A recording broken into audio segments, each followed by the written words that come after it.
Assalamualaikum warahmatullahi wabarakatuh. Bertemu lagi bersama saya Novi Atmawita, guru SDN 13 Muaro, Kabupaten Sejunjung, Sumatera Barat. Materi kita pada kesempatan ini adalah kalor yang diajarkan pada kelas 5 sekolah dasar, yaitu pada tema 6 kurikulum 2013. Nah, apa itu kalor? Kalor itu merupakan sebuah energi panas yang berpindah dari benda yang bersuhu tinggi ke benda yang bersuhu agak rendah. Berikutnya, apa saja sumber dari energi kalor? Sumber dari energi kalor itu ada matahari, api, listrik, dan gesekan dua buah benda yang menimbulkan api atau kalor. Apakah energi kalor yang terbesar di dunia ini? Energi kalor yang terbesar di dunia ini adalah matahari. Nah, berikutnya, apakah kalor tersebut dapat berpindah? Nah, kira-kira menurut Ananda Ibu, apakah kalor itu dapat berpindah ya? Mari kita ikuti penjelasan berikutnya.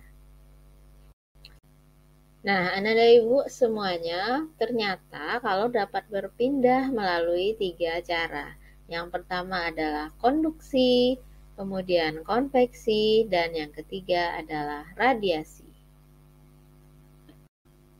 Apa itu konduksi? Konduksi merupakan perpindahan kalor melalui zat perantara yang berupa benda padat. Nah, apa contohnya? Contohnya adalah ketika ujung sendok terasa panas jika ujung lainnya dipanaskan, maka aliran panasnya akan berpindah dari ujung sendok yang dipanaskan itu akan berpindah ke bagian ujung yang lainnya. Peristiwa ini disebut dengan perpindahan kalor secara konduksi. Yang kedua adalah konveksi. Apa itu konveksi? Konveksi merupakan perpindahan kalor yang disertai perpindahan zat perantaranya. Hal ini terjadi pada zat cair dan gas. Dapat kita contohkan peristiwa konveksi. Yang pertama, air yang dipanaskan sampai mendidih. Terjadinya perpindahan kalor dari air yang berada di bawah ke air yang berada di atas hingga seluruhnya akan terasa panas. Kemudian terjadinya pada peristiwa angin darat dan angin laut. Yang ketiga adalah perpindahan panas secara radiasi. Nah, apakah perpindahan panas secara radiasi itu? Perpindahan kalor yang terjadi dengan pancaran.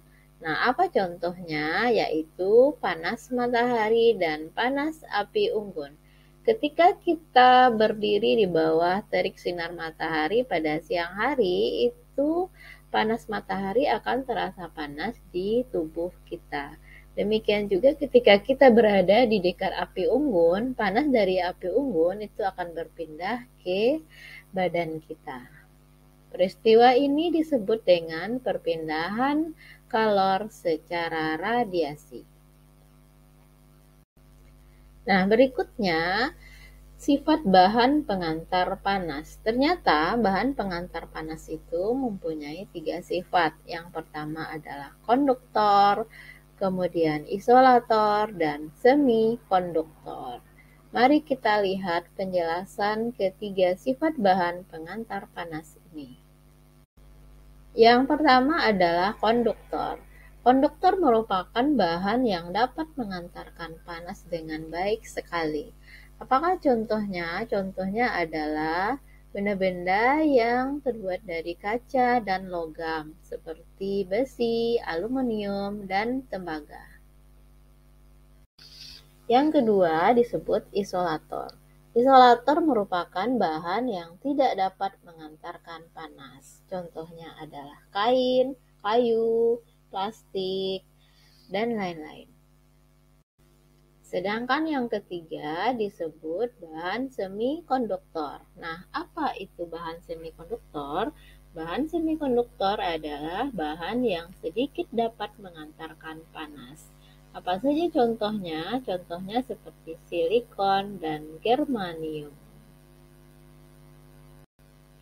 Demikian materi kita pada kesempatan kali ini, yaitu materi kalor dan perpindahan kalor, serta bahan yang dapat mengantarkan panas dengan baik.